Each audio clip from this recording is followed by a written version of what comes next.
So now we have the Mipedians. The Mipedian tribe is very straightforward with its royalty system. There are the royals, the elites, and everyone else that falls under.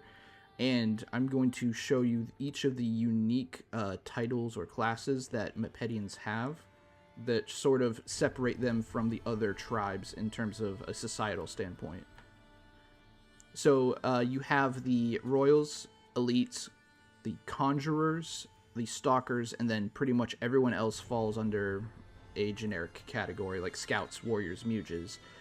And of course, the war beasts go with the conjurers as well, and we'll explain in depth on their relationship as well, but I want to start with just the royal family.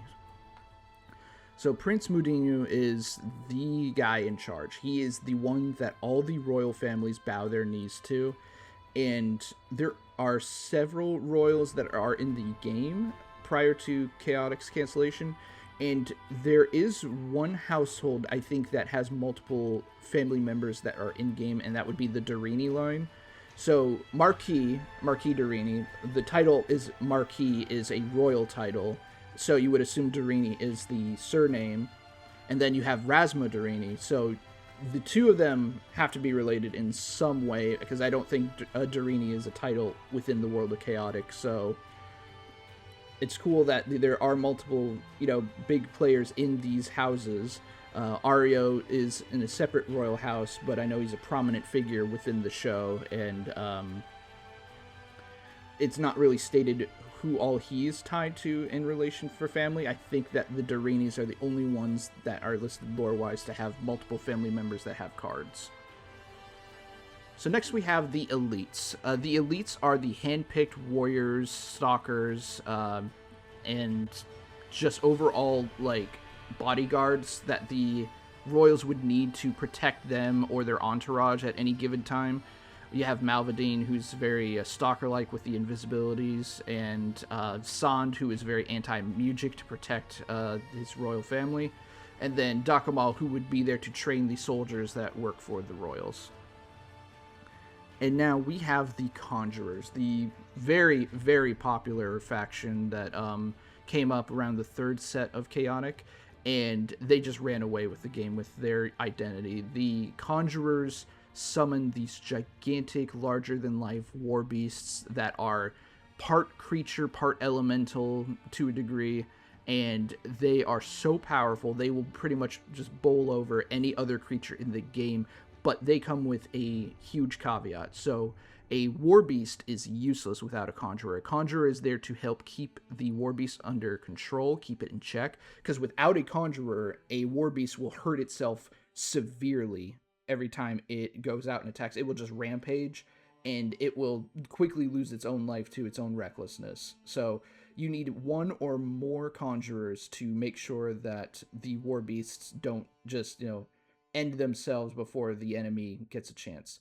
But the main thing is, once you are up against an opponent who has conjurers and war beasts, that conjurer is public enemy number one. That is the one that needs to be taken out, or else that you are at severe risk of losing the game. So it's very cool in a lore sense.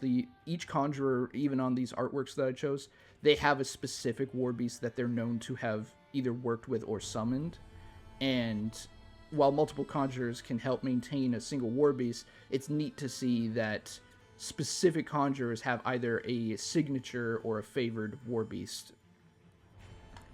Next we have the Stalkers, and these were the main identity of the Mipedians back in the very early days of the game, is the invisibility. So not every Mipedian can turn invisible, but a Mipedian tribe is known for its invisibility, the ability to just disappear, suddenly show up at a surprise, hit really hard, or even just disarm battle gear. It is the trickiest thing to deal with, and it is hard to run sort of measures against it. You'd have to have a spectral viewer to offset that huge downside of going against an opponent with invisibility. But it's really interesting because at first you think, Mipedians are the only ones that can turn invisible. It might be a biological thing that they just can do. But there's cards like Sands of the Unseen that sort of hint that invisibility is magical in origin, And in fact, even with the spectral viewer, they're using the body of, the skull of a Mipedian in order to counter the invisibility. So it's something that has to saturate the body in a sort of magical sense in order to make a Mipedian go invisible. And potentially it might be just standing within the sands of the unseen or not, but they really don't give a whole lot of answers of what the source of this power is. And then finally, we have the generic groups that every Mipedian citizen could fall under. There's a lot of scouts, a lot of muges, a lot of warriors.